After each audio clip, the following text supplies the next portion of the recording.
अस्सलाम वालेकुम दोस्तों, विवाद हिस्ट्री विद इंडिया में आपका स्वागत है। दोस्तों, आज मैं एक अहम विषय पर और एक अहम चीज़ पर आपको बताने वाला हूँ, जो कि आपने कभी नोटिस नहीं किया होगा।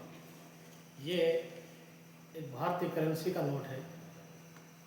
ये भारतीय करेंसी है और इसमें आप देख रहे होंगे कि भारत के राष्ट्रीय चिन्ह के नीचे ये सामने लिखा हुआ है सत्यमेव जयते। क्या आपने कभी इस बात पर ध्यान दिया है कि इसमें सत्यमेव जयते क्यों लिखा हुआ है? और सत्यमेव जयते का जो अर्थ है वो ओनली इतना ही बताया जाता है कि सत्य की जीत होती है। सत्यमेव जयते, सत्य की जीत होती है। सत्य और जयते का हिंदी रूपांतर बताया जाता है।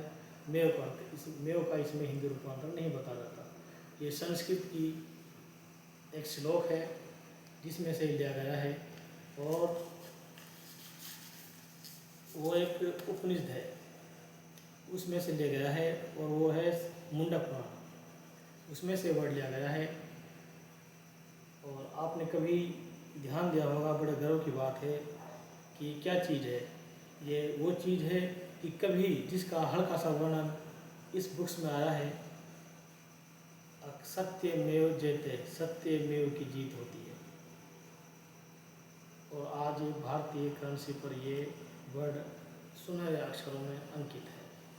और ये कहाँ से लिए गए हैं, थोड़ा मैं आपको गूगल से बताऊंगा। सत्यमेव जयते संस्कृत का विस्तृत रूप है सत्यमेव जयते। और ये मुंडक उपनिषद का सर्वज्ञात मंत्र है, जो कि इस तरह है। सत्यमेव जयते ना नृत्य सत्यं पंथा वित्यो देवयानी ये न कर्म से ईर्ष्यो हस्तकामो यत्र तत्सर्व परम निधानम। इसका अर्थ है अंततः सत्य की ही जीत होती है, सत्य की ही जय होती है, न कि असत्य की। यही वह मार्ग है जिससे होकर कामनाएं पूर्ण होती है और ऋषिगण जीवन के चरम लक्ष्य को प्राप्त करते हैं। सत्यमेव जयते को राष्ट्रपति पर लाने का तो पूरा श्रेय जाता है वो मदन मोहन मालवीय को जाता है। वो सभापति भी रह चुके थे। और इस बात पर हमारा मेव समाज इस बात पर ध्यान दे कि आपका ये नाम भारतीय राष्ट्रीय करेंसी पर भी है, जिसमें से खाली सत्यमेव जयते में से इतना बताया जाता है आपको कि सत्य की जीत होती है।